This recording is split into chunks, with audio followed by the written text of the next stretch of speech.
Hey, this is Keith again, and we're answering more user questions. Today's question is from Mike from Effie, and Mike asks, which lead magnet should I invest in to increase customer conversions? So this is an interesting one because the data I'm going to show you is not configured the best way it could be, which is, to be honest, 90% of what you're going to see in the real world and probably how your data is configured as well. And then I'm going to talk about how we could change the tag names and do a little bit of cleanup with our existing data to make it a lot easier to report on this. So what I'm going to start with is we're going to go to a list of all the tags that we are applying to people. And what we're doing here is we're getting a list of essentially everything that people, when someone opts in, we're going to tag them with whatever they are opting in for. So you can see here that we have things like webinar 20xx04, contest 20xx04, etc., ultimate guide. And so these are the tags that people are getting applied as they opt in. And we're able to see here how many people opt in, as well as how many people those turn into customers, and then our conversion rate. Right? So one of the problems, as you can see here, is it's all kind of mixed together. We have a contest, we have a blog post, that's not an opt-in. We have some of our sequences, our webinar registration here, also not an opt-in. And so everything's kind of mixed up. And what we would really want to do is name all these tags with a prefix called opt-in that we could then sort by and filter by.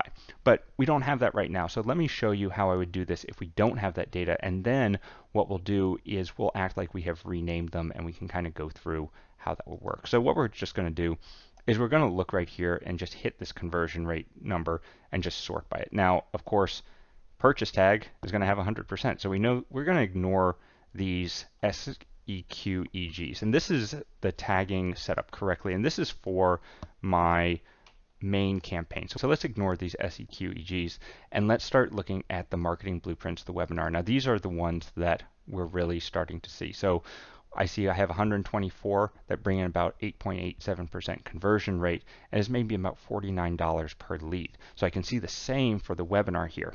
Blog post, we're going to ignore that because that's not one. Contest. So you can see and quickly find out exactly which of your lead magnets are bringing in the most amount of money. So one of the cool things that we can do here, and let me show you one. So let's actually look at this marketing blueprint, the webinar, and the contest. So that's what we'll do. So why don't we want to tag, and it's either going to be the marketing blueprint. Yeah, so we'll do the contest, and we also had a webinar that we'll do. All right, so let's pull down those, and we're just going to look at these three tags. All right, here we go. So now, let's say these are only 3 opt-ins. Now we have a very good idea of which of these are converting and which aren't. So the marketing blueprint and the webinar are both converting very well, while the contest, ironically, did not convert well at all. It also had a very low lead value, brought in very little revenue. So in the future, we probably don't want to do these contests, or we want to restructure the way that we are doing these contests.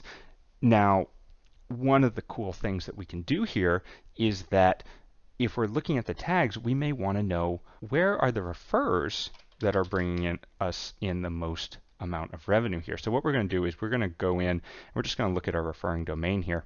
You're always going to have some data that's not referred because they came in from somewhere else, it wasn't tracked. But we can see here of the leads that came in that we are tracking, we're able to see Lifehacker and actually these top 3, Facebook, Twitter, Google, etc., are all doing pretty well. So now let's look at what we can do if we were to set up those opt-in tags correctly. And by correctly, I mean with some sort of prefix or naming convention that we can use to say, okay, these are going to be opt-in. So as you noticed when we were going through this, I have this sequence tag that I apply to every step in the sequence. And this is sequence EG, and I have a start, webinar, etc. So what I'm going to do is I'm going to say I want every tag that starts with sequence EG. And let's pull up those tags again.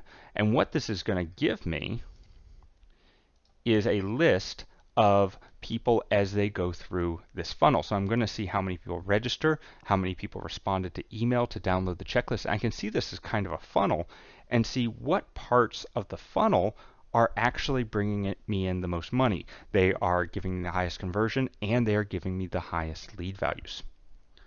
So these are just some of the ways that you can see what lead magnets are bringing in the highest conversion, as well as what touch points on your funnel are converting people the most into customers. Thanks for your question, and hope to see you soon.